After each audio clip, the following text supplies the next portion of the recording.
6장 1절부터 3절까지 읽고 시작하겠습니다. 하나님의 말씀은 데살로니가 전서 1장 1절에서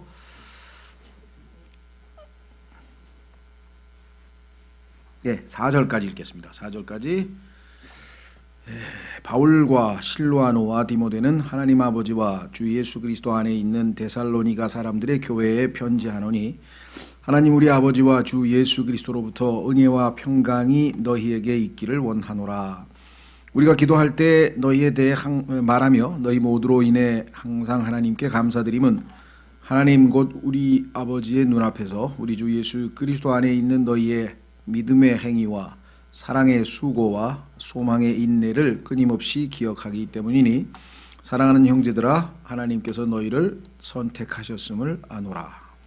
기도하겠습니다. 하나님 아버지, 고맙고 감사합니다. 오늘도 주님께서 허락하신 이 복된 이날, 이 시간에 하나님께서 우리에게 가르쳐 주시는 말씀을 통해 주님을 더욱 깊이 알아가고, 특별히 이번 시간에 데살로니가 전서와 후서의 개요들을 잘 공부함으로 이 하나님 말씀 속에 있는 핵심적인 것들을 파악하고, 또 실제로 성경을 읽을 때 도움이 되는 귀한 공부가 될 수 있도록 주님 도와주시기를 간절히 간구합니다.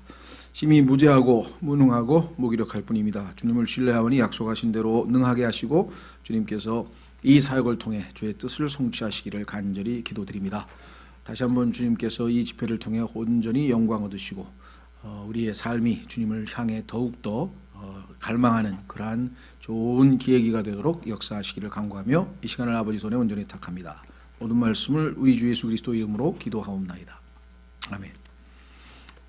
오늘은 데살로니가 전서 후서, 신약 교리의 핵심이 바울 서신인데, 그 바울 서신 가운데에서 우리는 로마서, 하나님의 복음으로부터 시작해서 지금 오늘 데살로니가 전서 후서에서는 그야말로 성경 교리의 마지막 클라이맥스에 해당되는 종말에 관한 이야기를 다루게 됩니다. 그래서 종말을 마무리하면서 사실 교리로서는 모든 것이 이제 정리가 되는 셈이고, 그 다음에 이제 디모데 전서, 후서, 그 다음에 나머지는 이제 교회 생활 서신이죠. 교회 생활 서신이고, 그 다음에 히브리서 이후로의 일반 서신 역시 초점은 교리보다는 이 실행에 더 초점이 가 있다.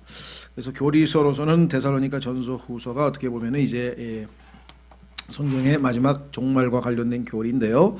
자, 그래서 데살로니가 전서는 교회 성도들의 공중재림, 성경에서 예수님께서 우리를 데리러 오시는 공중재림 또는 휴거 또는 은밀한 오심, 이렇게 표현하는데, 왜냐하면 두 번째 교회가 휴거되고 나서 7년 후에 이 지상 재림이 있고요. 그다음에 그것은 공개적인 재림이 되고, 그것은 땅에 내려오기 때문에, 그러니까 공중이 아니라 지상 재림이 대조가 되고, 하나는 공개적인 재림과 대조해서 우리는 휴거는 은밀하게 주님의 자녀들, 주님의 몸된 교회를 데리러 오는 재림이기 때문에 은밀한 오심, 공개적으로 오심, 이 두 가지가 또 대조된다고 볼 수가 있죠. 하나는 교회를 대상으로 하는 것, 하나는 이 지상에서 이 왕으로 오시기 위해서 이 지상을 심판하러 오시는 것. 그러니까 첫 번째 재림은 굉장히 좋은 재림이죠, 우리에게 교회를 데리고 오니까. 그러나 두 번째 재림은 성경에서 원수 갚는 날, 하나님의 심판의 날, 하나님의 진노의 날, 그래서 굉장히 두렵고 무서운 날이라고 되어 있습니다. 왜냐하면 이 지상에서 물론 환란을 통과한 유대인들은 그날 구출이 되겠지만, 지상에 남아있는 모든 사람들에게는 두려운 심판의 날이 되겠습니다. 그리고 그 유명한 마태복음 25장에 지상에서 드디어 영광의 왕좌에서 주님께서 이제 민족들을 심판하시는 심판과 더불어 심판이 끝나면서 천년 왕국이 시작이 되는 겁니다. 그래서 종말론에 대해서는 아마 지난 학기에, 또 지지난 학기인가요? 우리가 한번 배운 분들은 이제 배우셨을 것이고, 만약에 배우지 않은 분들은 첫 학기, 두 번째 학기, 셋째 학기군요. 세 번째 학기, 이번이 지금 다섯 번째 학기거든요. 그러니까 세 번째 학기에 종말론 특강 강의한 걸 한번 교재를 가지고 차근차근 공부해 보면 거기에 이제 종말에 관한 자세한 내용은 나와 있으니까 참조로 하시고, 자, 오늘은 데살로니가 전서라고 하는 책 한번 살펴보려고 합니다. 교재로 가시면 데살로니가 교회는 바울의 제2차 선교 여행 시 바울에 의해 세워졌습니다. 그 사도행전 17장과 19장에 그 교회가 세워지는 역사적인 사건 기록은 거기에 나와 있습니다. 일부 유대인이 있긴 했어도 유대인이 없는 건 아니었지만 당시 그리스도인 대다수는 이방인이었으며 이들은 대부분 노예나 노동자 계급이었습니다. 짧았지만 매우 풍성한 열매를 맺은 바울의 데살로니가에서의 사역은 폭동을 일으킨 유대인들에 의해 중단되어 결국 바울은 그것을 떠나야만 했습니다. 약 3주 정도밖에 머무를 여유가 없었어요. 3주 정도 되었을 때 박해가 심해져서 할 수 없이 이 데살로니가를 떠날 수밖에 없는 상황이 되었습니다. 자, 그래서 어디로 갔느냐? 바울은 그와 그의 일행은 베레아 지방으로 건너갔으나 근데 그곳에서도 박해를 받자 디모데와 실라를 그곳에 남겨둔 채 이제 아테네로 오게 됩니다.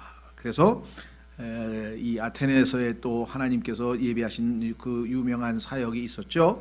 그래서 이 아테네에서 그리스로 치면은 그리스 문명의 중심지가 바로 이 아테네 아닙니까? 여기 가면은 세계 모든 신들을 모셔놓은 판테온이라고 해서 만민전이라는 게 있고 정말 이 세상의 가장 지혜로운 자들이 여기에서 진짜 이 그리스 문명 또는 그리스의 철학 뭐 이런 것들이 지금 예술 뭐 포함해서 아주 활짝 꽃 피운 곳이기 때문에 여기에서 이제 바울이 이들에게 그 유명한 마르스 언덕에서의 설교라고 하는 설교를 사도행전 17장에서 하게 되는 장면이 나오죠. 자, 그래서 이런 과정에서 어떻게 데살로니가가 쓰여졌는지 그 배경을 말씀하고 있죠. 아테네에서 바울은 사람을 보내 동료들로 속히 자신에게로 오라는, 여기 오라는이란 말이 빠졌네요. 자신에게로 오라는 전가를 보냅니다. 빨리 내게로 와라 이렇게 얘기를 했는데요. 그러나 데살로니가 전서 3장 1, 2절에 따르면 바울은 다시 디모데를 데살로니가로 보내 새로 시작된 교회의 안부와 상황을 확인토록 했습니다. 아무리 봐도 3주밖에 안 된 기간 동안에 세운 교회였기 때문에 과연 그 교회가 제대로 교회로서의 역할을 할지 그게 좀 노심초사했겠죠. 짧은 기간 동안에 잠깐 3주간 가리키다가 왔는데 그 교회가 어떻게 됐는지 궁금해서 디모데를 보냈는데 때마침 디모데가 고린도에 와 있던 바울에게로 돌아와 데살로니가 교회의 뜨거운 소식을 전하게 되고 이에 바울은 그들에게 첫 번째 서신을 써 보냅니다. 소식을 듣고 너무나 기뻤죠. 왜? 이렇게 하나님의 은혜로 짧은 기간 동안에 건전하게 사람들이 잘 성장하고 있구나. 또 교회가 튼튼히 세워져 가고 있구나. 이 소식을 금방 우리 읽었죠? 한번 보십시오. 데살로니가 전서 1장 2절에 보면 뭐라고 얘기했습니까? 우리가 기도할 때 너희에 대해 말하며 너희 모두로 인해 항상 하나님께 감사드림은 하나님 곧 우리 아버지의 눈앞에서 우리 주 예수 그리스도의 안에 있는 너희의 믿음의 행위와 사랑의 수고와 소망의 인내를 끊임없이 기억하기 때문이니 들려오는 소리가 너희가 정말 믿음의 행위를 하고 사랑의 수고를 하고 소망의 인내를 갖고 올바르게 신앙생활을 한다는 소식을 듣고 하나님께 너무나 감사한다. 그러면서 너희들은 확실히 구원받은 거 분명하구나. 그래서 사랑하는 형제들아 하나님께서 너희를 선택하셨음을 아노라. 이렇게 좋은 열매가 나온 것을 보니 그 열매로 봤을 때 너희는 분명히 구원받은 것이 확실하다. 이렇게 지금 이야기를 했습니다. 그렇죠? 그래서 데살로니가 전서라고 하는 책은 보통 초신자들, 예수님을 믿고 나서 얼마 되지 않은 초신자들에게는 가장 먼저 읽혀야 되는 책이다. 이렇게 주장하시는 분이 더러 계세요. 물론 복음서 중에서는 요한복음을 우리가 많이 추천을 하죠. 왜냐하면 예수 그리스도가 참 하나님이라고 하는 사실이 확실하지 않으면은 신앙적으로 건전해질 수가 없기 때문에 그래서 요한복음을 우리가 많이 읽히기도 하고요. 그 다음에 데살로니가 전서에서 갓 구원받은 사람들이 어떻게 올바르게 잘 성장해 갈 수 있는지 이 문제들을 또 우리가 다루기 때문에 데살로니가 전서도 추천을 많이 하는 책 중에 하나인데, 자 그래서 여기 보시면 참 우리에게는 너무나도 본이 되는 세 가지 믿음의 행위. 자 율법의 행위라는 표현이 성경에 나오죠. 율법의 행위로는 그 어떤 육체도 하나님 앞에 의롭다 함을 얻을 수 없다. 이걸 조심하셔야 됩니다. 행위가 다 같은 행위가 아니에요. 자 로마서 3장으로 가보겠습니다. 로마서 3장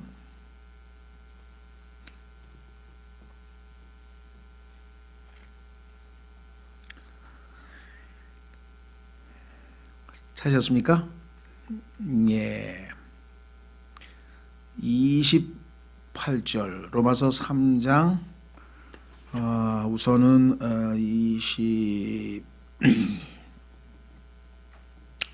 로마서 3장 20절부터 읽고 28절 읽겠습니다. 20절 보십시오. 로마서 3장 20절 그러므로 율법의 행위로는 어떤 육체도 그분의 눈앞에서 의롭게 될 수 없나니 율법으로는 죄를 알게 되느니라. 28절 그러므로 우리가 결론을 내리노니 사람은 율법의 행위와 상관없이 믿음으로 의롭게 되느니라.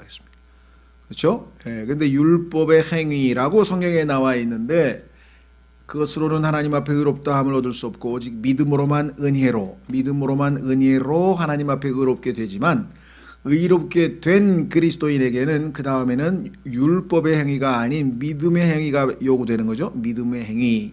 자, 그래서 지금 우리가 데살로니가 전서에서는 믿음의 행위라 그랬죠. 자, 한번 확인해 보겠습니다. 갈라디아서 5장 6절로 가시면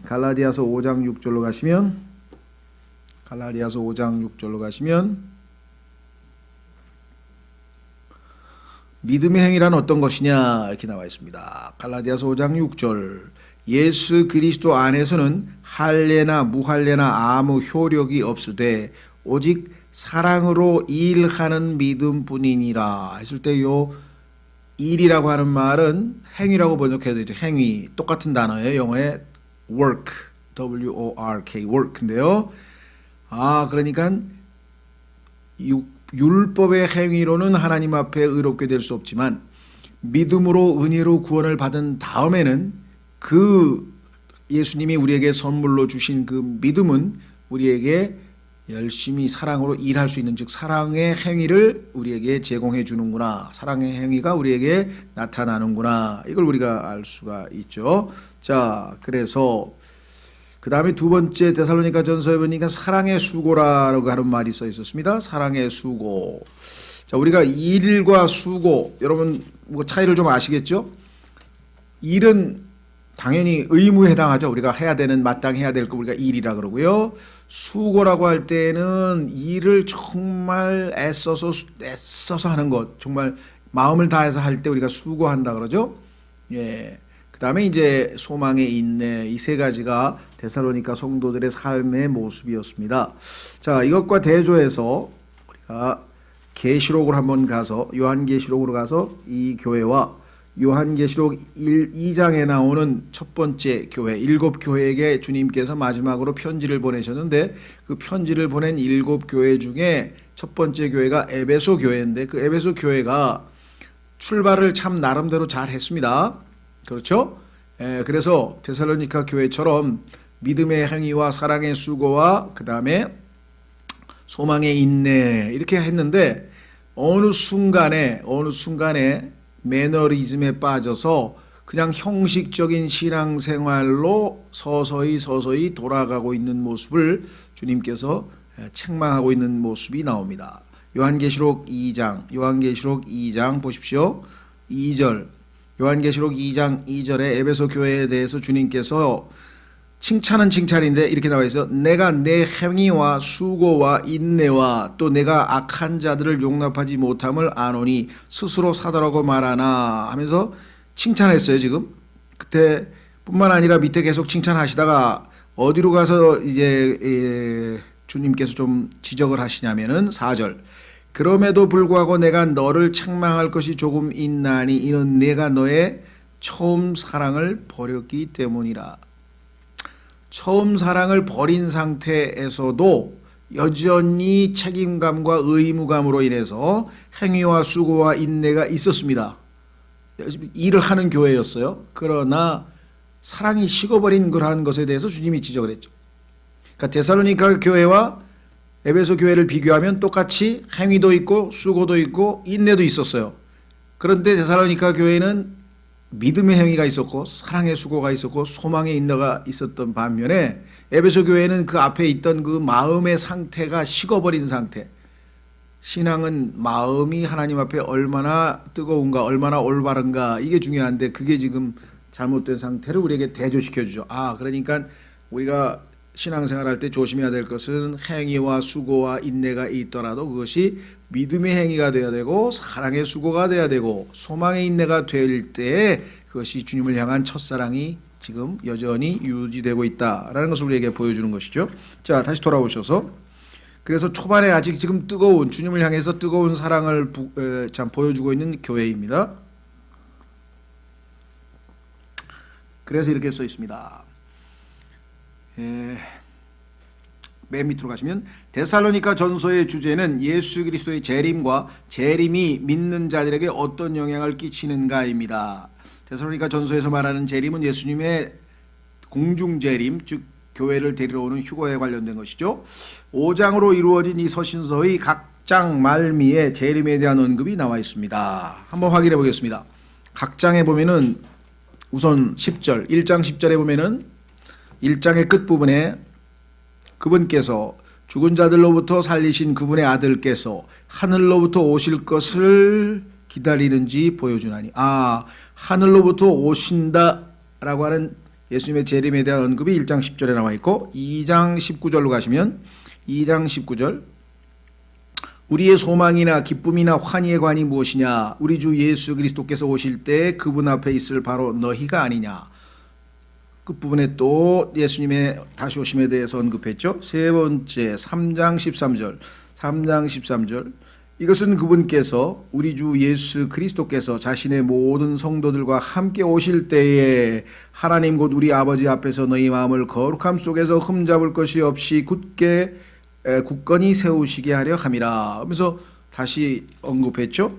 4장 16절 4장 16절에도 주께서 호령과 천사장의 음성과 하나님의 나팔소리와 함께 친히 하늘로부터 내려오시리니 예수님의 재림에 대한 언급이 또 있고요. 5장으로 가면 역시 끝부분에 가면 23절에 평강의 바로 그 하나님께서 너희를 온전하게 거룩히 구별하시기를 원하노라. 내가 하나님께 기도하여 너희의 온 영과 하면서 혼과 몸을 우리 주 여기 나와 있죠. 예수 그리스도께서 오실 때까지 예수 그리스도께서 오실 때까지 흠없이 보존해 주시기를 원하노라. 이렇게 하면서 지금 예수님의 다시 오심에 대해서 매 장에 언급된 걸 보면 주제가 무엇인지가 확연히 드러나 있습니다. 자, 넘어오셔서 흥미로운 것은 이 서신에는 비록 구약과 관련된 내용이 없는 것은 아니지만 내용은 있어요. 그런데 구약 성경이 직접 인용된 곳은 단 한 군데도 없다. 보통 성경 신약 27권 중에 보통 구약 성경이 직접 대부분 다 인용되어 있는데 직접 인용되지는 않았다. 이거는 그냥 특기할 만한 사항으로 적어놨네요. 자, 데살로니가 전서의 개요는 주제가 주님의 다시 오심이죠. 다시 오심과 관련지어서 구원을 가져오는 진리가 1장에 써 있고 주님의 다시 오심에서 마음을 고무시키는 진리가 2장에 나와 있고 3장에 주님의 다시 오심 마음의 안정을 가져다주는 진리가 세 번째 써 있고 주님의 다시 오심에서 마음을 강화시키는 진리가 4장에 있고 5장은 주님의 다시 오심 가운데 우리를 거룩히 구별시키는 우리를 성화시키는 구별시키는 진리가 5장에 나와 있고 그래서 핵심 주제가 주님의 다시 오심이라고 하는 것을 지금 명백하게 우리에게 보여주고 있다라고 했습니다.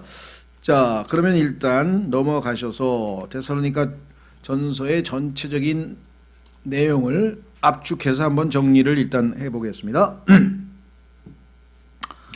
데살로니가 성도들은 바울을 귀히 여겼고 이에 바울은 자신의 사도적 권위를 내세울 필요를 느끼지 못했습니다.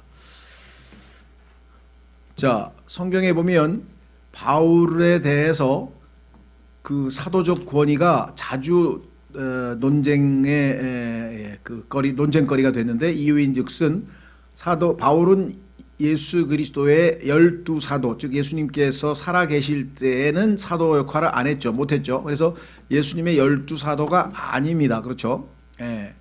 그러다 보니 사람들에게 당신이 무슨 사도냐 해서 그 사도권에 대해서 자주 이렇게 지적을 받았습니다. 그런데 성경에 따르면 예수 그리스도를 사도 바울은 사도행전 여러분 잘 아시는 9장에서 직접 만났죠. 그러니까 예수님을 목격을 한 사람, 그 다음에 사도들의 표적을 지닌 사람, 이 두 가지 조건이 충족이 되어야만 사도로서 인정을 받았는데, 문제는 예수님을 직접 만난 그 목격한 것에 대해서는 많은 사람들이 잘 모르고 있잖아요. 목격한 사람이 많지는 않았잖아요. 그렇죠? 그러다 보니까 12사도가 아니기 때문에 뭔가 좀 그 사도로서의 어떤 자격에 대해서 문제를 삼는 사람들이 있었지만, 바울은 분명히 예수님을 목격했을 뿐만 아니라 성경에 말씀하시는 사도들의 표적, 그렇죠? 그런 표적들이 그에게서 다 나타났습니다. 그의 옷자락만 만져도 병이 난 사람도 있었고요.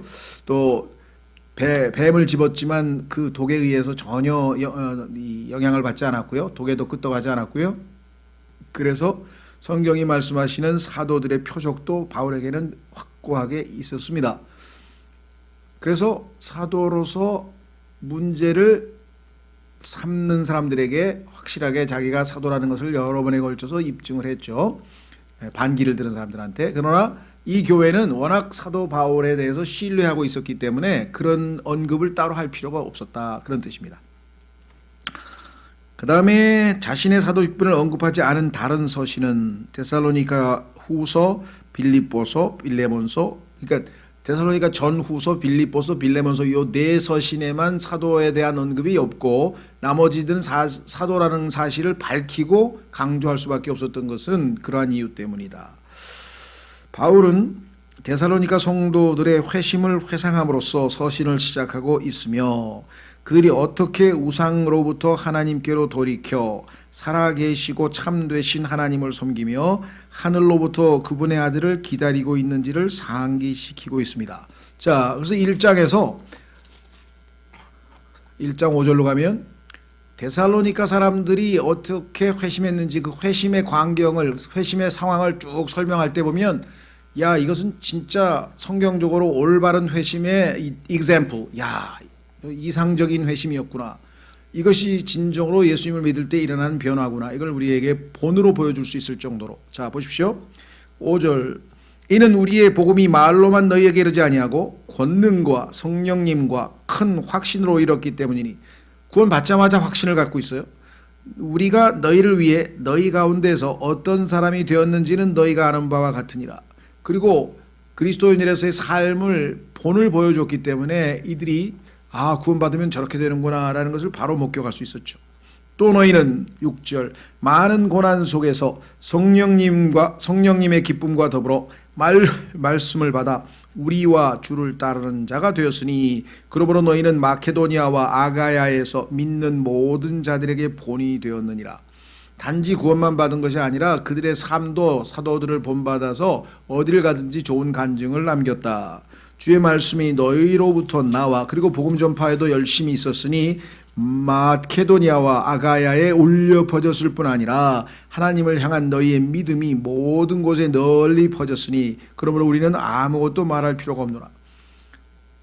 데살로니가 사람들이 예수님을 믿고 나서 이렇게 놀라운 변화와 함께 이렇게 놀라운 삶을 살았다는 소문도 들리고 이들이 직접 입으로 예수 그리스도를 증언하기도 하고, 9절 그들이 직접 우리에 관하여 보여주되 우리가 어떤 식으로 너희에게 들어갔는지 또 너희가 어떻게 우상들을 버리고 하나님께로 돌아와 살아계시고 참되신 하나님을 섬기며. 자, 이들이 예전에는 우상 숭배자였는데 우상을 버렸습니다. 그리고 하나님께로 돌아왔습니다. 그리고는 이제 살아계시고 참되신 하나님을 섬기며, 그뿐만 아니라 주님의 다시 오심을 소망하는 그러한 건전한 신앙을 갖고 있다. 10절이 바로 초점이죠. 그분께서 죽은 자들로부터 살리신 그분의 아들께서 하늘로부터 오실 것을 기다리는지 보여주나니 이분은 곧 다가올 진노로부터 우리를 건져내신 예수님이시니라.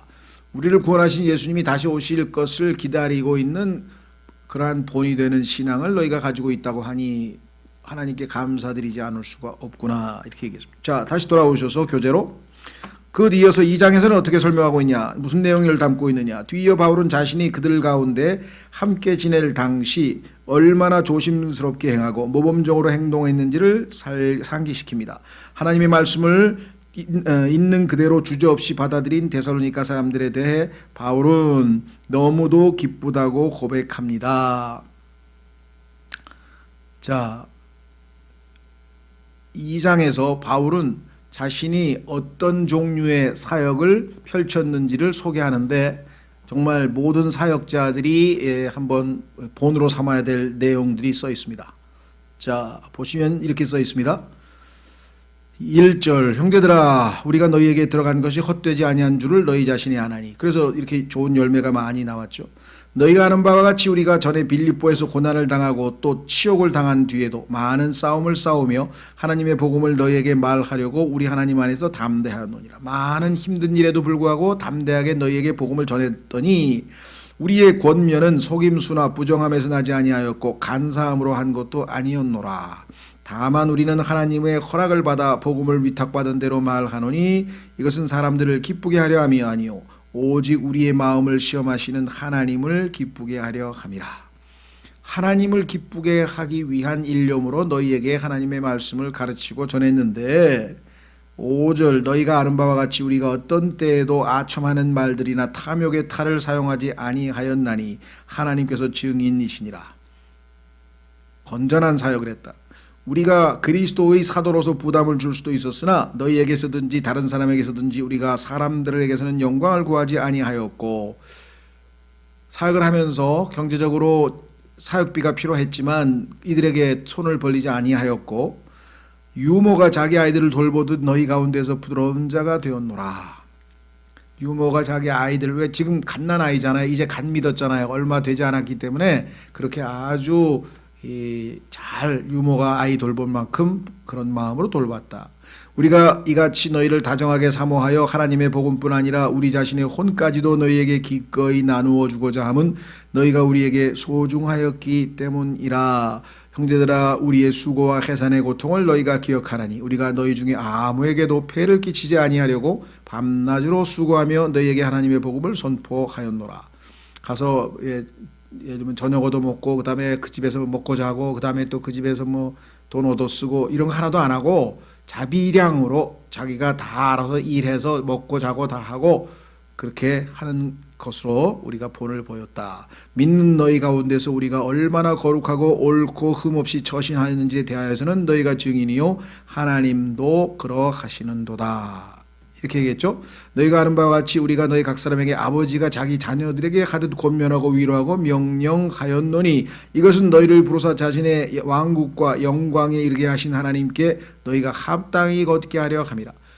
합당한 신앙생활로 인도하기 위해서 자신들의 삶을 합당하게 하나님 앞에 사는 모습을 직접 보여주고 본인이 되었다. 이렇게 지금 이야기를 했으니까 이런 사역자말로 가장 이상적인 사역자이겠죠. 자, 그 다음에 다시 이제 본문으로 교재로 돌아오셔서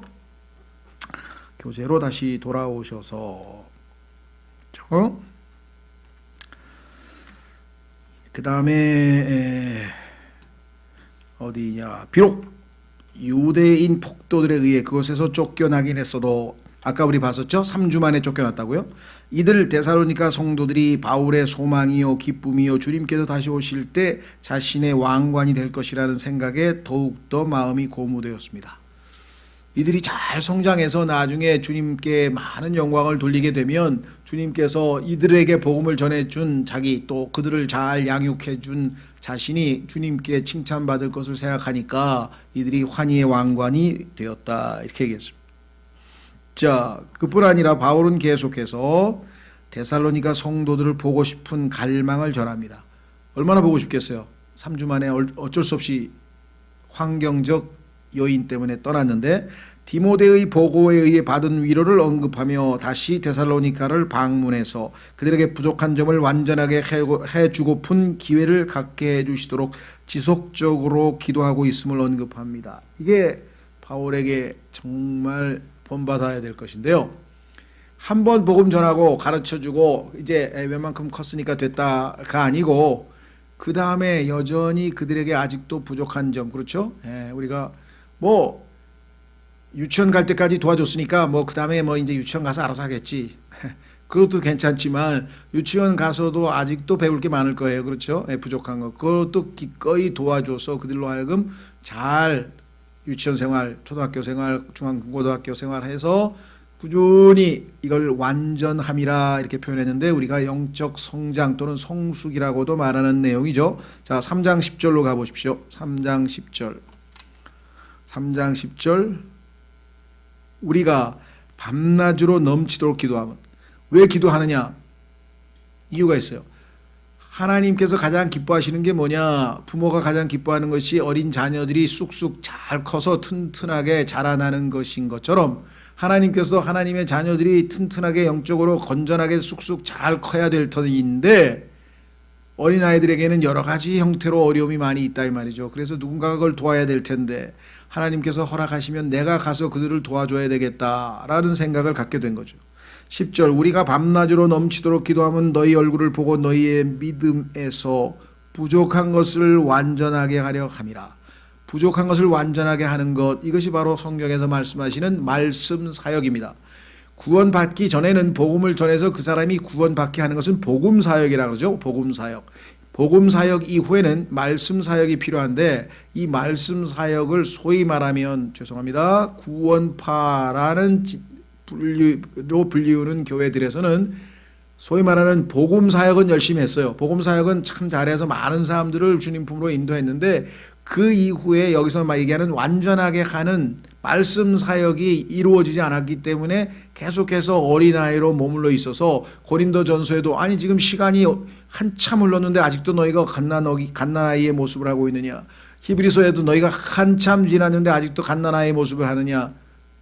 지금 현재 대다수의 교회들이 아예 복음을 안 전해서 그냥 형식적인 종교 생활하는 사람들도 우리 개신교계에는 엄청나게 많을 뿐 아니라 복음교회라고 해서 우리나라에서 뭐 구원파, 그 다음에 성서침례교회, 그 다음에 형제회, 그리고 장로교, 개신교 중에서 그래도 목회자가 제대로 복음을 알고 있는 사람들이 복음을 전하는 교회들을 치면 이 사람들이 복음 사역은 합니다. 복음 사역은. 그렇죠. 그런데 말씀 사역, 즉 성도들을 완전하게 하는 그 사역을 하는 교회까지는 찾아보기가 쉽지가 않아요. 없는 건 아닙니다. 다행히 하나님께서 정말 이런 사역을 잘하는 교회들도 많이 있습니다. 근데 안타까운 것은 뭐냐? 이들에게는 뭐가 필요하냐면 순수한 말씀이죠. 다시 말해서 100% 완전한 순수한 올바른 말씀이 필요한데 불순물이 들어있는 음식으로 자꾸 먹이다 보니까 어떤 부분은 그래도 좋은 불순물이 아닌 음식일 때에는 좀 성장하지만 불순물에게 접하게 되면 그들의 신앙이, 그들의 영적 건강이 해치게 돼서 많은 문제가 발생한다. 지금 그것이 우리 한국교회에서 뭐 전 세계 마찬가지겠습니다만은 올바른 성경으로 말씀 교육을 해야 되는데 올바른 성경이 아니기 때문에 참으로 나름대로 말씀 사역을 열심히 하지만 문제가 되는 경우가 지금 얼마나 많은지 여러분도 아마 지금 그동안에 신앙생활하면서 많이 경험을 했겠죠. 자, 로마서 1장으로 가봅니다. 로마서 1장에 보면요. 얼핏 보면은 로마서는 복음이니까 이거 구원받은 사람이 아닌 구원 안 받은 사람을 대상으로 썼느냐? 아닙니다. 로마서는요. 구원받은 사람들에게 복음이 무엇인지를 정확하게 이해하도록 깨닫게 하기 위해서 말씀 사역, 즉 완전하게 하기 위해서 복음을 설명하고 있는 책이지 복음 전에서 하려면 이렇게 길게 써야 될 이유가 없죠.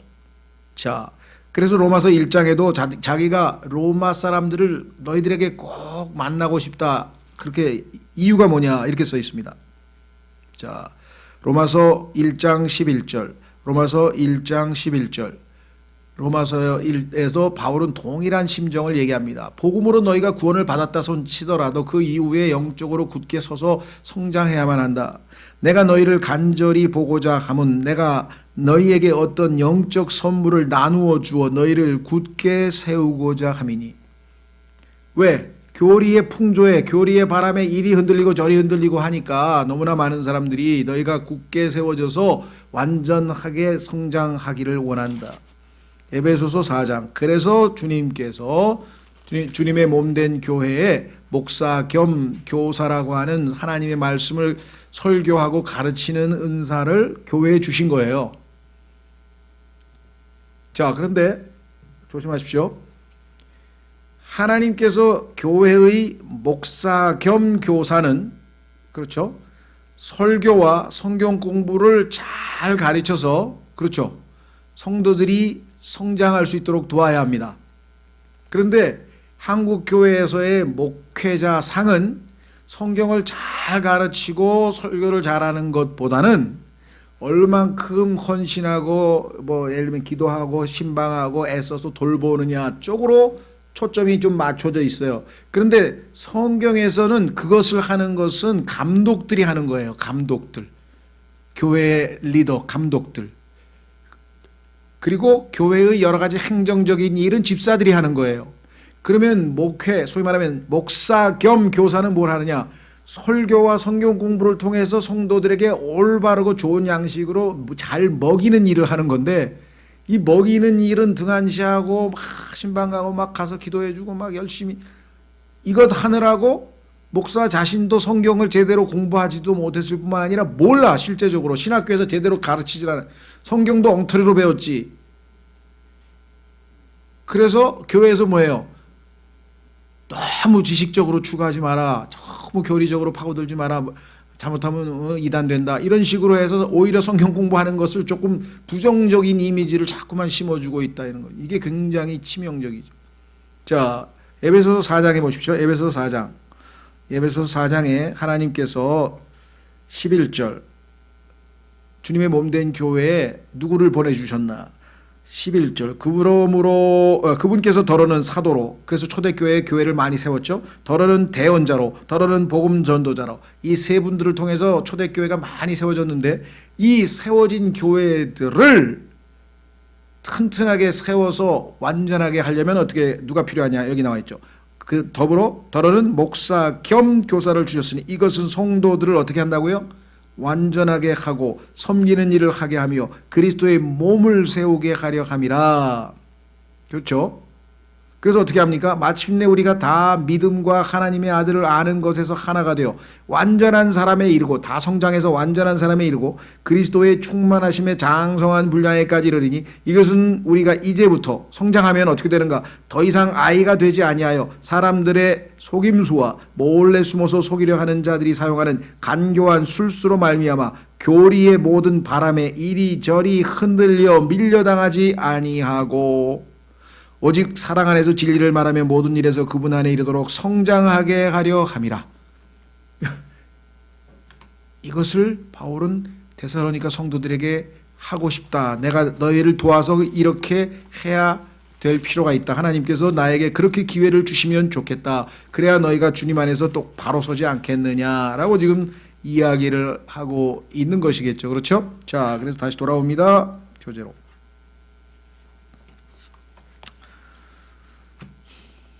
자, 그래서 아까 뭐라고 했는 거 아니? 중간에 디모데의 보고에 의해 받은 위로를 언급하며 다시 데살로니가를 방문해서 그들에게 부족한 점을 완전하게 해주고픈 기회를 갖게 해주시도록 지속적으로 기도하고 있음을 언급합니다. 이게 얼마만큼 중요한지 사도 바울이 한 번 복음을 전한 교회들을 다시 방문했어요. 성경에 보니까 다시 가서 계속해서 꾸준히 성장하고 있는지를 늘 확인했습니다. 그런 주님의 다시 오심이야말로 성도들을 정화시켜준 소망이며, 이 땅에서 우리가 세상에 때묻지 않고 주님 오심을 간절히 소망하면 순결한, 주님이 순결하시기 때문에 우리도 순결한 삶을 살 것이다 라고 요한일서 3장 3절에 말씀한 것처럼, 자, 그리스도의 삶에서 진정한 안정을 이룰 수 있음을 강조합니다. 뒤이어 바울은 그가 그들을 떠나며 성도로서 마땅히 어떻게 살아야 할 것을 당부한 사실을 상기시킵니다. 그리스도인은 어떤 라이프 스타일로 살아야 되는지를 가르쳐주지 않았느냐. 또한 산자와 죽은 자를 포함한 모든 성도들이 주께서 다시 오실 때 누릴 휴거의 스릴을 설명합니다. 이 진리는 모두에게 위로와 만족을 가져다 줍니다. 그래서 혹시라도 앞서 돌아가신, 우리도 그렇죠? 데살로니가전서 4장에 보면은 앞서서 잠드신 분들, 주님 품으로 먼저 가신 분들에 대해서 너무 그렇게 슬퍼하지 말라 하면서 위로하라고, 이 말씀으로 위로하라고 하면서 휴거에 대한 언급을 해 주셨죠. 바울은 제5장에서 주님의 다시 오심과 관련한 때와 시기에 대해 상기시키고 남은 자들에게는 재앙의 때임을 밝혀줍니다. 휴거되지 못하고 남아있으면 재앙의 때다. 믿는 자들은 진노를 받도록 정해지지 아니하였으나 이것이 느슨한 삶을 살아도 된다는 뜻은 아닙니다. 나는 어떤 식으로 살아도 상관없다, 하늘나라 가니까 됐다, 나는 마음대로 살겠다, 그거는 완전히 잘못된 생각이다. 성도들은 매일의 삶에서 구별된 모습으로 살면서 온 영과 몸과 혼이 주 예수 그리스도께서 다시 오실 때까지 흠없이 보존되도록 해야 마땅합니다. 여기서 우리의 영과 혼과 몸, 인간이 세 부분으로 되어 있다는 것을 교리적으로 확실하게 보여줬죠. 주님의 재림에 대한 진리는 추상적인 신학 사상이라기보다는 신약 성경에서 발견할 수 있는 가장 실제적인 진리 중에 하나인 것입니다. 이게 무슨 소리냐? 우리 주변에 우리가 예수 그리스도의 재림에 대해서 성경 공부하고 종말론에 대해서 성경 공부하고 또 재림을 매우 강조하는데, 저희 이 세대적 진리를 가르치는 교회들에서는, 킹제임 성경 균형에서는 재림을 엄청나게 강조를 하는데, 사람들이 생각할 때는 아니 이 땅에서 지금 이 시대에 제대로 살아야지, 밤낮 예수님 오신다고 그러면 생각이 항상 주님에게 가 있고 이 땅에서는 그냥 뭐 제대로 살겠냐 이거죠. 올바르게. 보면서 우리의 삶이 너무나 추상적이다. 이 하루하루의 매일매일의 삶이 중요한 거지 자꾸만 재림 생각만 하고 앉아 있느냐, 이렇게 비판을 합니다. 얼핏 보면 맞는 것 같아요. 그런데 성경은 그게 아니고 예수 그리스도의 재림을 기다리는 사람은 오늘 하루를 하나님 앞에서 제대로 산다 이거예요. 왜? 주님을 곧 만날 거니까 준비하는 마음으로 살지 않겠냐 그러죠. 신랑이 오실 것을 안다면 신부는 준비를 하고 살 거 아니냐. 오신다는 생각을 잊어버리면 이 땅에서 느슨하게 살 수밖에 없지 않겠느냐. 그렇죠? 자, 그래서 죄송합니다. 요한일서로 갑니다. 요한일서 3장에 가면 오히려 예수 그리스도를 기다리는 삶을 살 때 이 땅에서 순결한 거룩한 삶을 살게 될 것이다 라고 성경에서 얘기를 해준다. 그러니까 어떤 의미에서는 가장 실제적인 삶이죠. 왜? 이 땅에서 하나님의 뜻이 우리의 거룩한 삶이라고 했는데, 거룩한 삶을 살려면 주님이 곧 오신다고 하는 기다림 속에서 살 때만 거룩한 삶이 가능하다. 요한일서 3장 1절부터 보시면, 보라 아버지께서 어떠한 사랑을 우리에게 베푸사 우리가 하나님의 아들들이라 불리게 하셨는가. 뭐 이 어떠한 사랑인지 다 우리가 체험했기 때문에 지금 주님을 사랑하는 거죠. 그런즉 세상이 우리를 알지 못하면 세상이 그분을 알지 못하였기 때문이라. 세상이 예수님도 몰랐기 때문에 지금 여러분과 제가 예수님을 따르는 삶을 살 때 우리를 알아주진 않는다. 사랑하는 자들아 이제 우리는 하나님의 아들들이니라. 지금 현재 여러분과 저의 신분은 확실해요. 우리 안에 예수님이 계시고 생명이 있고 확실하게 분명히 하나님의 아들들이지만 우리가 아직 우리 안에 그리스도께서 충분히 형성되지 않았기 때문에 지금 현재 우리를 하나님의 아들로 알아보는 사람은 없습니다. 우리가 앞으로 어떻게 될지, 앞으로 하나님의 아들과 함께 영광을 누리게 될 텐데 그것을 지금 현재는 사람들이 알 수도 없고 알아주지도 않아요. 여기 써 있어요. 우리가 앞으로 어떻게 될지는 아직 나타나지 아니하였으되 그분께서 나타나시면 우리가 그분과 같게 될 줄 아노니. 예수님이 나타나시면 우리도 영광스럽게 그분처럼 우리의 몸이 호련히 영광스럽게 변화돼서 그분처럼 되고 그 성품도 예수님의 성품처럼 바뀌고, 그렇게 되면 어떻게 됩니까? 여기 나와 있는 것처럼 이는 우리가 그분을 그분께서 계신 그대로 볼 것이기 때문이라. 예수님과 우리가 안팎으로 외모도 영광스러운 외모뿐만 아니라 속사람도 다 예수님처럼 완전한 성품을 갖추게 되면 3절 그분 안에서 이 소망을 가진 자마다, 주님이 오시면 내가 예수 그리스도처럼 완전히 변화될 것이라는 소망 가운데 사는 사람은 그분께서 순결하신 것 같이 자기를 순결하게 하느니라. 하나님의 말씀으로 순결하게 할 수 있는 게 유일한 방법이라고 성경에 써 있죠. 아버지여 이들을 거룩하게 하옵소서. 아버지의 말씀은 진리이니이다. 진리이신 하나님의 말씀으로 계속 말씀의 물로 씻고 또 말씀의 물로 씻고 그럼으로써 우리가 거룩을 유지할 수 있는 것이죠. 베드로도 발에 계속 먼지가 묻어서 주님께서 그의 발을 씻어 주셨듯이 하나님의 말씀의 물로 우리를 계속해서 그래서 주일날 교회 오고 또 매주 오는 것뿐만 아니라 개인적으로도 매일 성경을 읽고 늘 말씀의 물로 우리를 씻어냅니다. 자, 그래서 데살로니가 전서를 우리가 마치고 그 다음에 데살로니가 후서란 책은 또 왜 필요했는가? 이렇게 건전한 교회였지만 건전한 교회를 마귀가 가만 놔둘 리가 없겠죠. 아, 여러분들 봐라. 얼마 되지도 않았는데 그래도 벌써부터 이렇게 신앙이 좋아지면 안 되지. 그렇게 생각을 했는지 혼란을 가져왔는데 그 혼란이 뭐냐? 종말에 관한 겁니다. 종말에 관한 것. 야, 벌써 예수님이 임했다. 뭐 이런 사람들부터 시작해가지고 뭐 난리가 난 거예요. 그런데 초신자들이 가장 쉽게 걸려 넘어지는 이단 교리가 뭐냐면 종말에 관한 교리예요. 아, 예수님이 오신대.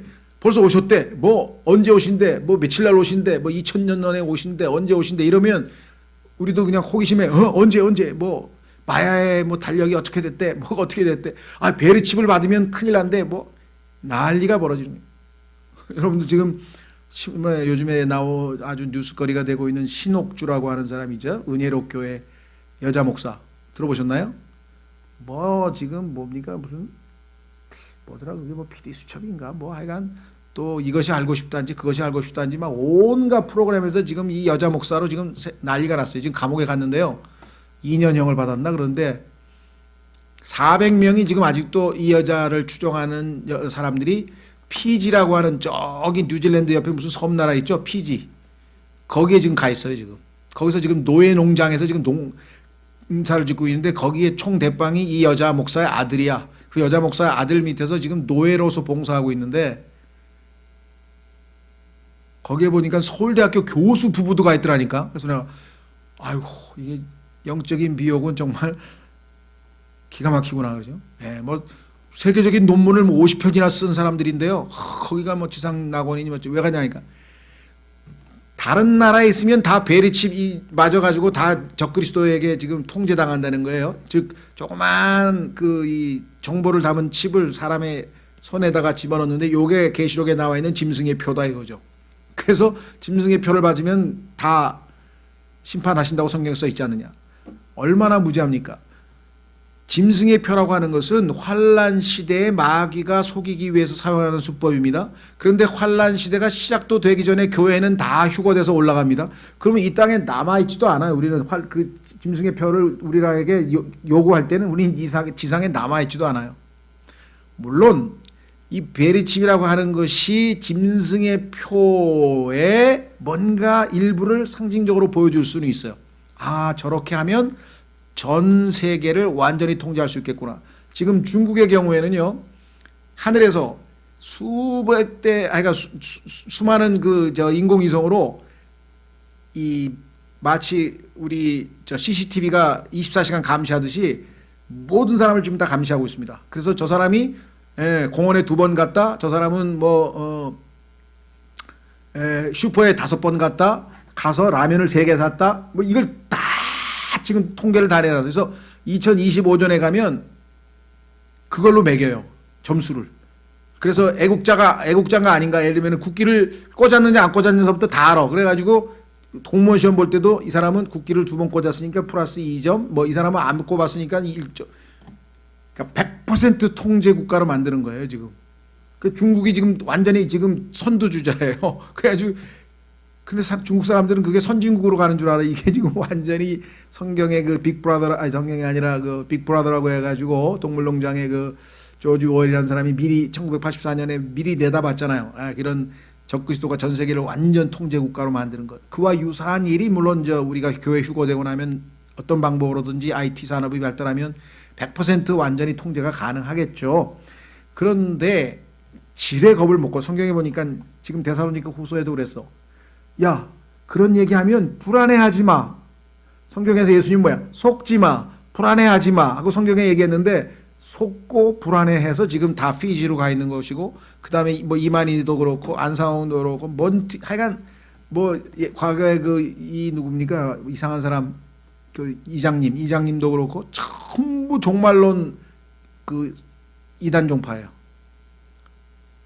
사람들이 종말 얘기만 하면 성경적 교리보다는 자꾸 그런 소문에 휩싸이는데, 성경이 뭐예요? 확실하게 하나님 말씀에 근거가 있지 않느냐.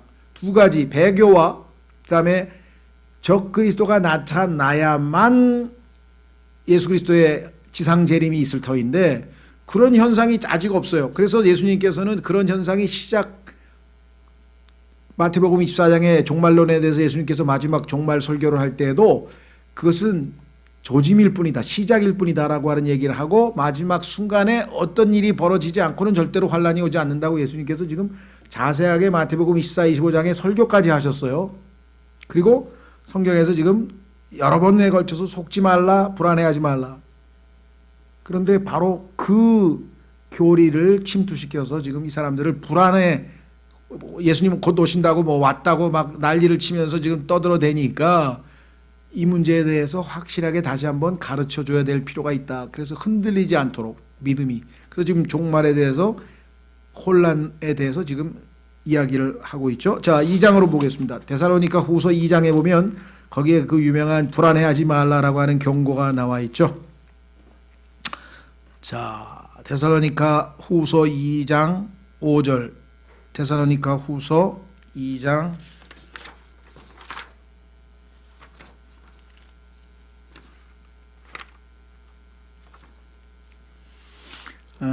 어디니까요? 2장 2절이군요. 자, 1절부터 보겠습니다. 형제들아, 우리 주 예수 그리스도의 오심과, 여기 나와 있죠. 우리가 그분께로 함께 모이는 것으로 말미암아 이제 우리가 너희에게 간청하노니, 너희는 영으로나 말로나 혹은 우리에게서 왔다는 편지로나 그리스도의 날이 가까이 이르렀다 해서 쉽게 마음이 흔들리거나 불안해하지 말라. 아무도 어떤 방법으로든 너희를 속이지 못하게 하라. 자, 예수님도 똑같은 말씀하셨습니다. 알고 있으면 안 속아요. 자, 마태복음 24장으로 가겠습니다. 제자들이 마지막 때는 어떤 일이 벌어집니까 하고 궁금해서, 이 세상에 있는 사람들 중에서 그리스도인이든 아니든 누구든 관심 있는 게 뭡니까?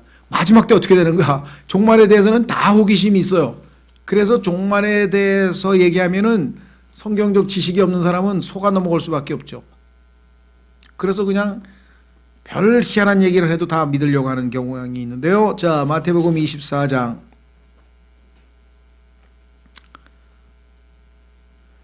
3절. 그분께서 올리브산 위에 앉으셨을 때, 그래서 올리브산 설교는 종말론 설교인데요. 제자들이 은밀히 그분께 나와 이르되 우리에게 말씀해 주소서. 어느 때 이런 일들이 있으리까? 어떤 일은입니까? 지금 24장 1절 2절에 보니까 진실로 진실로 내가 너희에게로는 여기서 돌 하나도 다른 돌 위에 남지 아니하고 다 무너지리라 하니라. 다 무너진다. 그렇죠? 이런 얘기를 하니까 너무 놀래가지고 어떻게 언제 일어납니까? 언제? 이렇게 했더니 예수님께서 보세요. 그 다음에 또 주께서 오시는 때의 표적과 세상 끝의 표적이 무엇이리까 하니, 이 질문에 대해서 예수님께서 답변하십니다. 24절. 예수님께서 그들에게 대답하여 이르시되 아무도 너희를 속이지 못하도록 주의하라. 많은 사람이 내 이름으로 와서 내가 그리스도라 하며 많은 사람을 속이리라. 지금 현재 전 세계에 약 50명의 그리스도가 돌아다니고 있어요. 지금 다 자기가 그리스도라 그래. 우리나라도 몇 명이 지금 한 명은 죽은 다행히 누구는 죽어서 다행인데 아직도 여럿 더 있어요. 자기가 그리스도라고 하는 사람 많아요 지금. 또 너희가 전쟁들과 전쟁들의 소문을 들을 터이나 주의하여 불안해하지 말라. 속지 말라, 불안해하지 말라. 바울도 속지 말라, 불안해하지 말라. 이 모든 일들이 반드시 일어나야 돼. 아직 끝은 아니니라 하면서 쭉 종말의 특징에 대해서 얘기를 주님께서 해 주셨죠. 그렇죠? 자, 그래서 종말론에 관해서는 여러분들이 이미 우리가 공부를 했고 또 좀 보충하실 분은 하시되 다시 교재로 와서 데살로니가 후서에 대해서 이제 어떤 책인가를 한번 좀 보겠습니다. 하나님께서는 이와 같이 철저하게 우리에게 필요한 모든 것들을 다 성경에다 예비시켜 놓으시고 이런 문제에 대해서 불안해하거나 속을 필요가 없다라고 분명하게 가르치고 계시죠. 그렇죠? 근데 우리 주변에 보면요, 불안해하거나 막 속는 사람이 막 속출하고 있어요. 뭐 가출하는 사람부터 시작해서 뭐 직장 그만둔 사람부터 시작해가지고 또 사기꾼도 있어요. 뭐 야 융자해 융자 왜 휴거 되면 안 갚아도 돼. 야 그래가지고 막 엄청나게 막 융자하는 사람들이 돈 빌려가지고 실컷 쓰고 휴거 될 때 돈 안 갚는데 또 그러니까 목사님이 그렇게 설교했대. 근데 어떤 목사가 또 그따위 설교를 했는지 잘 모르겠는데 나 참 별 희한한 사람 다 있어요. 지금 보면 그래서 정말 이 문제는 우리가 속아서는 안 되겠다. 그렇죠? 자, 그래서 데살로니가 후서란 책 거기 보시면 보십시오. 데살로니가 성도들에게 첫 번째 편지를 써보낸 후 바울은 그곳 성도들이 주님의 다시 오심에 대한 그들의 믿음에 있어 흔들리고 있다는 소식을 듣게 됩니다. 이 문제가 지금 교회에 대두됐구나. 누군가가 주의 날에 관해 이들을 불안하게 만든 것처럼 보입니다. 이에 바울은 그들에게 이에 관해 이미 언급을 했었으며 앞서 내가 너에게 불안하지 말 그에 대해서 다 이미 얘기를 했는데 기억하지 못하느냐 하고 다시 주의를 환기시켜 주시는 거죠. 그럼에도 어떤 자들이 그날이 이미 시작되었다고 잘못 믿고 있음을 상기시켜 줍니다. 주의 날이 시작되기 전 반드시 두 가지 요건이 충족되어져야 합니다. 첫째는 배교가 있어야 하고 또한 죄의 사람이 이 지상에 등장해야 합니다. 이들이 등장하려면 아시다시피 교회가 휴거되고 나서야 그렇죠. 이제 교회가 휴거되고 나면은 드디어 이제 이 땅에 이제 유대인들이 하나님 예수 그리스도에 대해서 새롭게 이제 다시 기회가 주어지죠. 근데 그 유대인들은 어떤 방법을 통해서 주님 품으로 돌아오는가? 여러분 잘 아는 것처럼 엄청난 심판, 그게 이제 대환란이죠. 환란이라고 하는 고난을 통해서 자신들이 회개하고 예수 그리스도를 받아들이는 과정이 있다. 데살로니가 성도들에게 보낸 바울의 두 서신은 많은 공통점을 갖고 있습니다. 자, 왜 그러냐?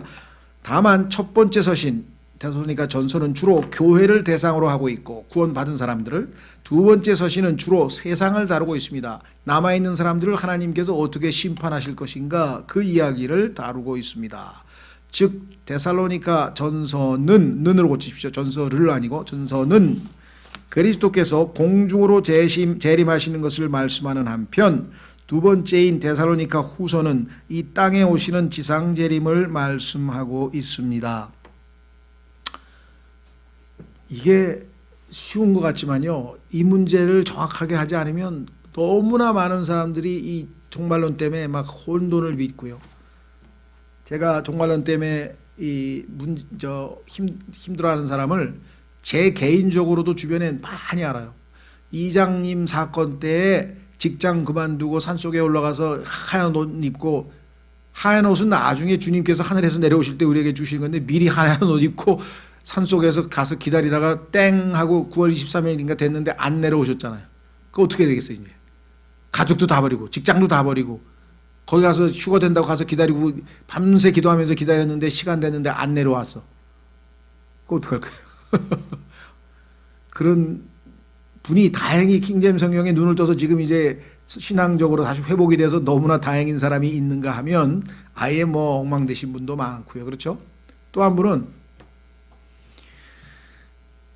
환란을 통과한다고 배운 거야. 교회가 환란을 통과한다고 배워가지고 지금도 교회 환란 통과한다고 하는 사람이 구원받은 사람들의 절반이, 구원받은 사람들 중에서 절반은 교회가 환란을 통과한다고 지금 믿고 있어요. 왜 그러냐 그러니까 성경에 휴거가 환란 뒤에, 즉 마태복음 25장 뒤에 휴거에 대한 언급이 나와요. 그런데 그 앞에, 즉 환란 전에 있게 될 휴거에 대한 것은 성경적으로 잘 공부를 못하고 환란 후에 휴거가 있다는 사실을 배웠어. 그러다 보니까 교회가 환란을 통과한다. 거기다가 또 어떻게 또 기가 막히게 설명을 했냐면, 잘 들어보세요. 이 땅에 하나님을 믿고 구원받은 성도들 가운데 세상을 사랑하지 않고 헌신하고 정말 열심히 뜨겁게 하나님을 섬기는 사람이 있는가 하면, 할 거 다 하고 놀 거 다 놀고 실실하면서 느슨하게 신앙생활 하는 사람도 숱한데, 아니 어떻게 똑같이 휴거가 되냐고. 하나님이 그렇게 불공평하신 분이죠? 그러면 갑자기 듣고 있다, 맞는 것 같은데? 그래서 뜨겁게 헌신해서 완전히 그런 훌륭한 똑바른 그리스도인들은 하나님께서 이기는 자, 그 사람들은 이기는 자야. 그 사람들은 하늘로 휴거로 데려가고, 지는 자, 이 땅에서 아주 패배하고 아주 엉망으로 사는 사람, 구원은 받았지만 그런 사람들은 7년 동안 환난을 통과해가지고 하나님께서 징계를 하고 훈련을 시켜가지고 정화시켜서 깨끗하게 한 다음에 마지막에 하늘로 데려간다. 예수님 오실 때. 이렇게 얘기하면요, 웬만한 사람 다 먹혀 들어갑니다.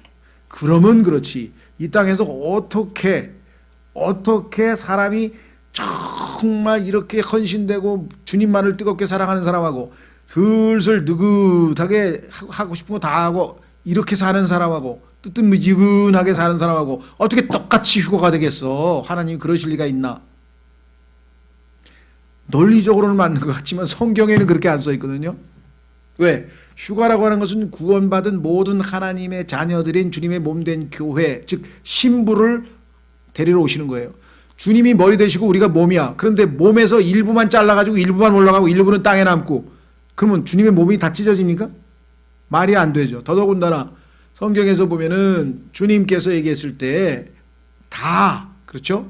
은혜로 거저 구원받은 것이기 때문에 구원의 결과로 얻는 유산과 우리가 받을 것들은 누구에게나 다 주어집니다. 그러면 여기서 열심히 산 사람하고 느슨하게 산 사람하고 그럼 뭐 똑같습니까? 안 똑같죠. 왜? 휴거된 다음에 그리스도의 심판석에 가면 거기서 평가가 달라지잖아요. 하늘로 일단 올라가서 거기에서 그리스도의 심판석에서 어떤 사람은 많은 상급을 받고 어떤 사람은 적게 받고 어떤 사람은 못 받고, 그 얘기는 휴거된 이후에 지상에서 7년간의 환난 기간 동안에 하늘에서는 그리스도의 심판석이 벌어진다고 성경이 얘기했단 말이에요. 땅에서는 유대인의 환난이지만. 그러니까 분명히 하나님께서는 각자의 뭐예요? 행위에 따라 보상하신다고 했기 때문에 전혀 문제될 게 없죠. 자, 그래서 어떤 분이 그렇게 기도를 했던, 하나님, 저는 정말 믿음이 약해서 휴거되지 못하고 만약에 제가 환난을 통과해야 될 것 같으면 저는 분명하게 주님을 부인하고 고문 당할 때 저는 아마 주님을 부인할 겁니다. 너무 무서워가지고. 불쌍히 여겨 주십시오. 어떻게 기도했는지 아세요? 혹시라도 제가 휴거 못 되고 지상에서 이 환난을 통과하게 되면 단칼에 그냥 단두대에서 사형당하게 해주십시오. 그냥 고문을 못 견디니까 나는 그냥 단칼에 죽게 해주십시오. 그렇게 기도를 했대요. 그래서 환난을 통과한다고 믿으면 그 기도를 해야지 어떻게 하겠어요. 우리가 얼마나 믿음이 좋다고 무슨 뭐 고문을 견디겠어요. 어떻게 되겠어요. 그러니까 그렇게 기도했대. 근데 나중에 교리를 제대로 보니까 교회가 모두가 휴거되고 하나님 앞에 가서 그리스도의 심판석에서 평가받는다는 사실을 알고 나니까 환난을 통과 안 한다는 사실을 알게 돼서 어떻게 해요?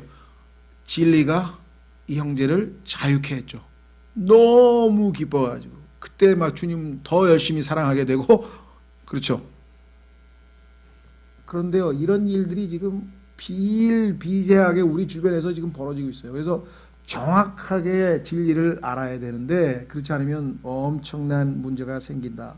자, 그래서 여기도 지금 보면은 여러분 잘 아시는 유명한, 우리나라에도 그래도 있고요, 건전한 교회들 중에 하나가 형제회라는 데가 있어요. 형제회, 브래드런 처치라고도 하고 뭐 다양하게 얘기를 하는데, 어쨌거나 약간 형제회라고 하는 것은 넬슨 다비라고 하는 영국의 한 형제를 중심으로 해서 뭐 교회론에 있어서 조금 문제가 있지만 또 이 뭐 여자들 머리에 쓰는 거 이런 것 몇 가지를 빼고는 복음도, 그다음에 아까 얘기했던 영적인 성화도 상당히 건전하게 아주 이 그룹인데, 이 그룹이 얼마 있다가 둘로 쪼개졌어요. 그러니까 넬슨 다비라고 하는 분은 환란 전 휴거를 가리켰어요. 그런데 그의 후계자인 존 뉴턴이라고 하는 사람은 환란 후 휴거를 가리켰어요. 왜? 성경에 보니까 앞에도 휴거가 있고 뒤에도 휴거가 있어요. 그런데 넬슨 다비는 앞에 있는 휴거만 봤기 때문에 교회가 먼저 휴거되고 환란 통과 안 한다 그랬고, 이 사람 무슨 소리냐, 여기 환란 다음에 휴거가 있는데 마태복음 25장 봐라. 그래서 이거 문제는 휴거가 두 번 있는 거는 맞죠. 근데 앞에 있는 휴거는 지금 여기 나와 있잖아요. 교회의 공중재림. 그렇죠? 뒤에 있는 휴거는 지상재림 직전에 유대인들 중에서 믿은 유대인 환란 성도들을 데리고 올라가는 것. 그러니까 대상이 다르지. 그렇죠? 다르고 휴거는 두 번 있는 게 맞아요. 이걸 가지고 이 환란 전에 휴거된다, 환란 후에 휴거된다 논쟁할 이유가 없죠. 왜? 환란 전 휴거는 교회, 환란 후 휴거는 유대인들. 대상이 달라진다는 것만 알면 싸울 이유가 없었죠. 하나님께서 성경을 올바르게 나누어서 공부하라고 한 것에 대해서 순종치 못했기 때문에 생기는 문제입니다. 여기 나와 있습니다. 그래서 다시 즉 데살로니가 전서는 그리스도께서 공중으로 재림하시는 것을 말씀하는 한편 두 번째인 데살로니가 후서는 이 땅에 오시는 지상 재림을 말씀하고 있습니다. 그러니까 데살로니가 전서는 그리스도의 날 휴거를 주로 언급하고 있면 둘째 서신은 주의 날을 다루고 있습니다. 주의 날 구약에도 보면요, 이 주의 날은 진노의 날, 원수 갚는 날, 하나님께서 심판하시는 날, 어두운 날, 뭐 재앙의 날 엄청나게 네거티브하게 써 있어요. 왜? 지상에 안 믿는 세상을 심판하러 오시는 거잖아요. 그래서 아마겟돈에서 그냥 적그리스도를 수반으로 하는 모든 무리들을 다 척결해서 죽이는 엄청난 피바다를 일으키는 게 지상재림이잖아요. 그렇죠? 예, 그래서 이 두 가지가 다르다는 것을 정확하게 이해하셔야 됩니다. 이 두 서신 모두 주님의 오심에 대해 중요한 구조들을 담고 있다고 하겠습니다. 그래서 휴거와 공중재림과 지상재림은 다르다. 휴거와 그 다음에 지상재림은 다르다. 자, 개요를 보시면 첫 번째 도입, 바울의 찬사, 이들의 신앙에 대해서 칭찬하고요. 그 다음에 훈계, 엄청난 배교가 있을 것이다. 그래서 조심해라. 너희가 속지 마라. 불안해하지 말라. 이렇게 하면서 그들의 삶이 어떠해야 되는가 이렇게 해서 지금 쭉 설명을 하고 있습니다. 그래서 찬사와 훈계로 되어 있습니다. 자, 넘어가셔서 데살로니가 후서는 전체적으로 어떻게 요약할 수 있을까 뒤에 요약 설명을 한번 설명하고 마치겠습니다. 자, 바울은 그리스도 때문에 당하는 고통에 대해 데살로니가 성도들을 위로하고 그리스도께서 오심은 이 세상에 대해 충만한 보응을 가져올 뿐 아니라 성도들에게도 큰 보상을 가져오심을 확신시켜 주면서 두 번째 서신을 시작합니다. 그러니까 예수님을 믿고 있는 사람과 믿고 있지 않는 사람에 대해서 하나는 보상이요 하나는 심판이라고 하는 엄청난 일이 벌어진다는 얘기죠. 이어서 바울은 큰 배교가 일어나 죄의 사람이 나타나면서 그 절정에 이르게 될 것이며 이 세상의 끝이 올 것을 지적합니다. 마지막 경륜은 참 그리스도를 거부함으로 끝맺게 되는 반면에 현재의 경륜, 현재 여러분과 제가 살고 있는 이것은 적그리스도를 이 세상이 수용하면서 끝나게 될 것입니다. 교회는 휴거되고 적그리스도를 수용해서 이자의 통치하에 들어가게 되겠죠.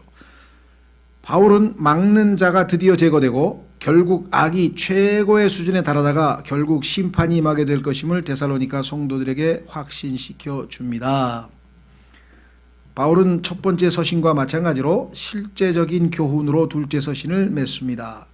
어떤 자들은 주의 강림하심이 곧 이루어질 것으로 너무도 확신한 나머지 생업을 포기하기도 한 바 이로써 신앙의 오명을 남기게 됩니다. 이런 일은 역사상 굉장히 많았어요. 초창기 지금 여기 초대교회 시절에도 예수 그리스도께서 곧 오신다고 생각을 해서 정상적인 삶을 살지 아니하고 예를 들면 아까도 얘기한 거 직장을 그만둔다든가 뭐 재산을 다 팔아버린다든가 아니면 막 가족을 다 버리고 막 산으로 간다든가 이런 일들이 벌어졌는데 성경에 따르면요 예수 그리스도께서 오시는 날 우리는 정상적인 신앙생활을 하고 있어야 됩니다. 학교도 가고 직장도 가고 뭐 밭에서 일도 하고 아니면 뭐 교회도 가고 하여간 정상적으로 일어나는 날 우리가 전혀 모르는 순간에 갑작스럽게 일어나는 사건이지 뭐 가서 뭐 소복 입고 기도하면서 기다리고 이게 전혀 아니에요. 여기에 대해서 성경에서 누누이 이야기를 하고 있는데도 불구하고 불안해하니까 뭔가 자꾸만 엉뚱한 짓을 하고 있다. 나는 주님이 오시면 뭐예요? 눈 깜짝할 새에 내가 변화돼서 주님께서 날 데리고 가신다는 약속의 말씀을 믿고 있다면 어디에 있든지 그게 무슨 상관입니까? 그러죠? 네. 심지어는 여러분 잘 아시면 모르겠어요. 이 스피노자라는 사람이 신앙적으로 뭐 배경은 잘 모르겠어요. 신앙적인 배경을 가지고 했는지 아니면 그냥 했는지 모르지만 그 세상에 있는 사람들에게도 이 스피노자라고 하는 철학자가 한 유명한 말이 있어요. 내일, 오늘인가요? 오늘 지구가 멸망하더라도 나는 오늘 내일 멸망하더라도 나는 오늘 한 그루의 사과나무를 심겠다, 뭐 이런 거 있잖아요. 그러니까 세상 사람들도 정상적인 삶을 살겠다, 그런 얘기인데 성경에도 마찬가지입니다. 우리가 정상적으로 성경에 보면 예수님께서 휴거 때 일어난 일 보면은 뭐 한 사람은 밭에서 일하고 있고 누구든지 다 정상적으로 생활하는 가운데 갑작스럽게 일어나는 일이지 예고를 하고 오는 게 아니라는 것을 성경에서 분명하게 말씀을 했다 그랬습니다. 자, 그 다음에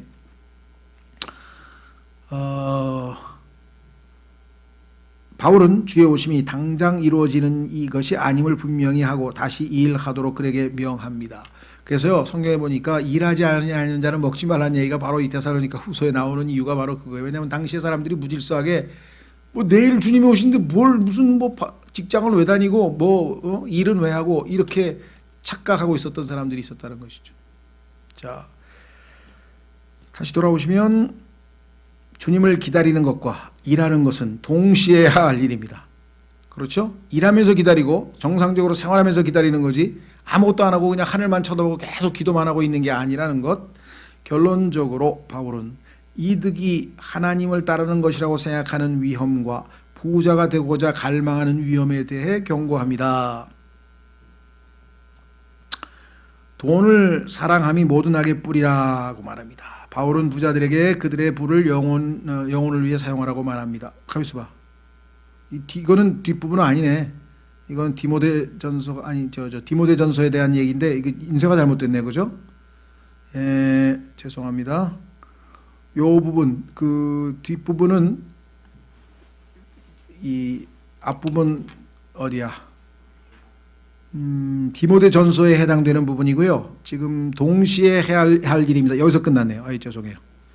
여기에 지금 편집이 잘못돼서 디모데전서로 가야 될 내용이 지금 뒤에 잘못 달려 있게 돼서 죄송합니다. 예. 자, 그래서 다시 말씀을 드리면 이제 데살로니가 전서와 데살로니가 후서는 휴거와 재림인데요.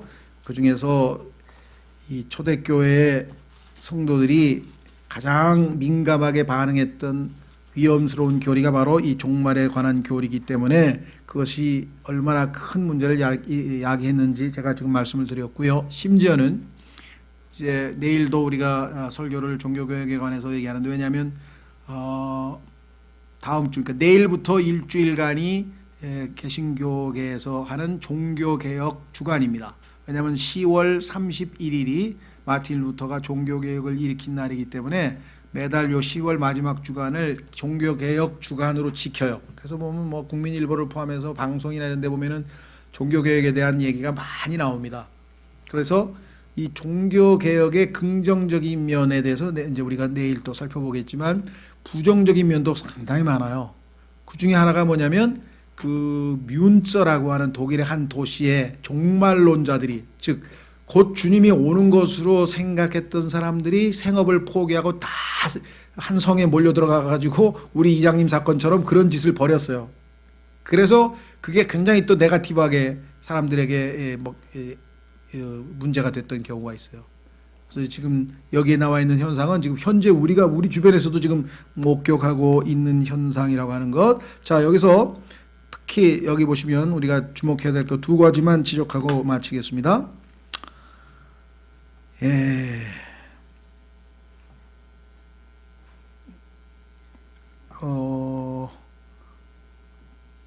2장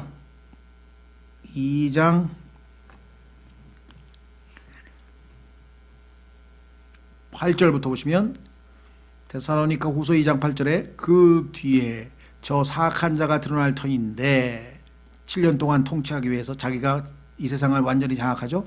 주께서 자신의 입의 영으로 그를 소멸시키시고자 친히 오실 때에 광채로 그를 멸하시리라. 이제 아마겟돈 전쟁에서 승리하시는 예수님의 모습인데요.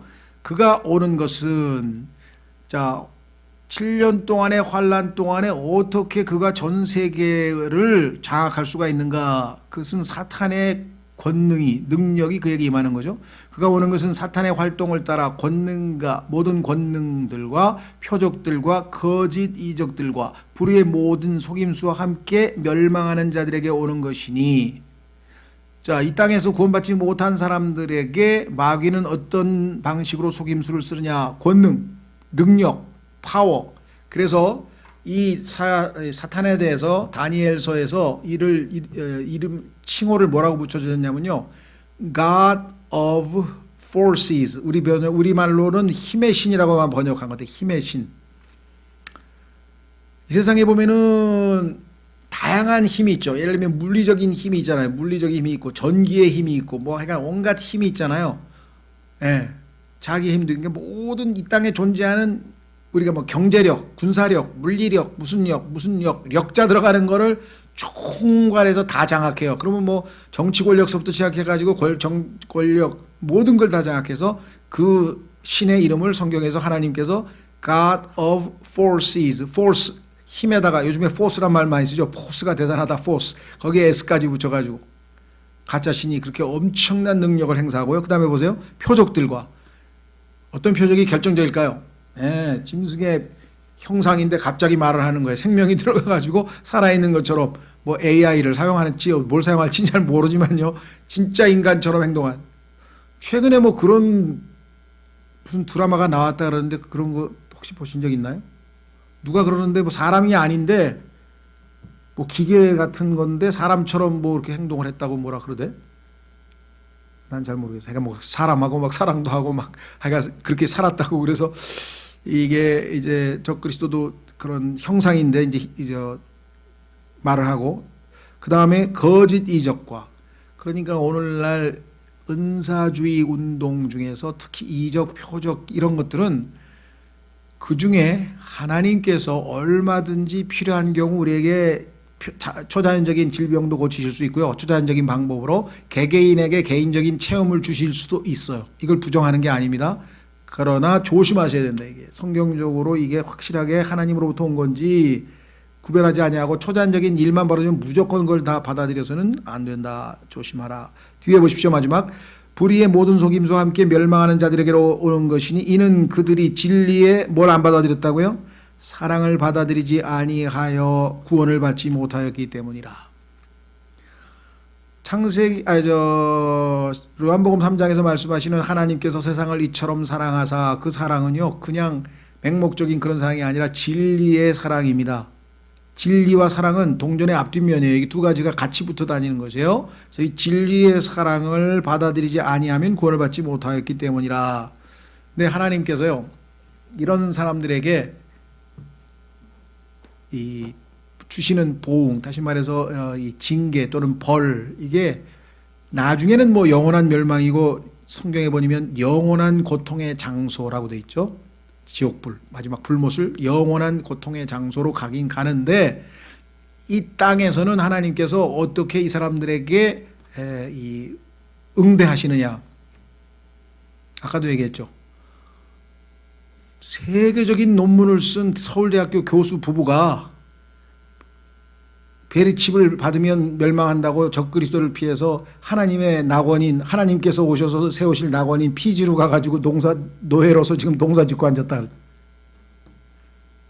또 문선명 살아있을 때에도 세계적인 석학들이 문선명 앞에 가서 다 무슨 옛날 신에게 절하는 것처럼 다 제사 지내는 것처럼 절을 했다 그러잖아요. 우리가 볼 때 이게 말이 되는 얘기냐? 그렇죠. 그만큼 영적인 미혹은 우리가 이 세상적인 지식과는 상관이 없는 것이겠죠. 생각해 보세요.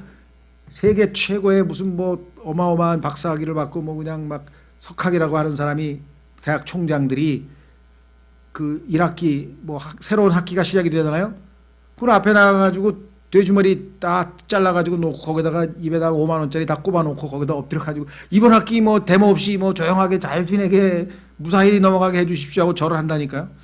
우리 생각에 이게 뭐 하는 짓이냐 싶지만, 그런 짓을 버젓이 지금 대학에서 하고, 그다음 뭐 막걸리 따라서 막 돼지 머리 앞에다 갖다 놓고 막 이런 짓을 하는 걸 보면 미혹이라는 게 심각한 거죠. 자, 그래서 왜 이런 일이 벌어지냐 그랬더니 성경에 하나님께서 이 사람들에게 미혹의 영을 보내서 거짓말을 믿도록 하셨어.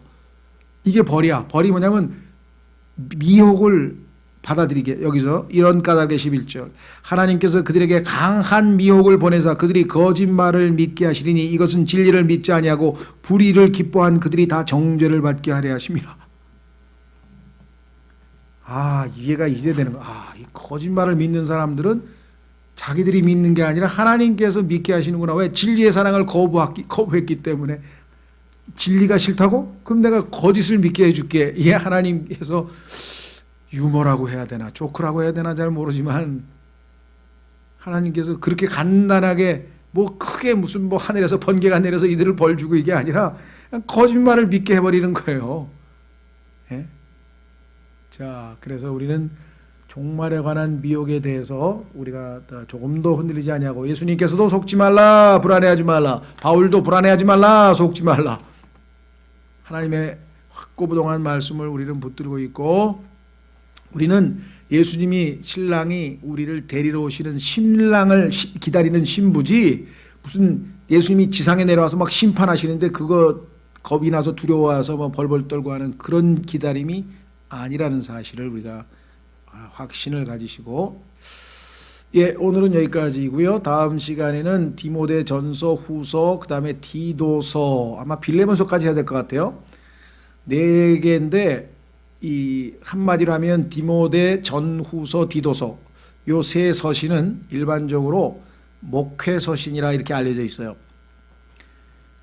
이유인즉슨 바울이 말씀의 사역자인 디모데에게 자기가 이제 떠나게 되면 이제 곧 순교하게 될 테니까 내가 떠나게 되면 너희는 교회에서 예를 들면 뭐 장로들을 임명하고 집사를 임명하고 교회에서 무질서한 사람 어떻게 치리하고 하면서 교회 생활 전반에 관한 이야기를 하게 됩니다. 그러니까 교리보다는 실제적인 교훈들이 많이 들어있는데요.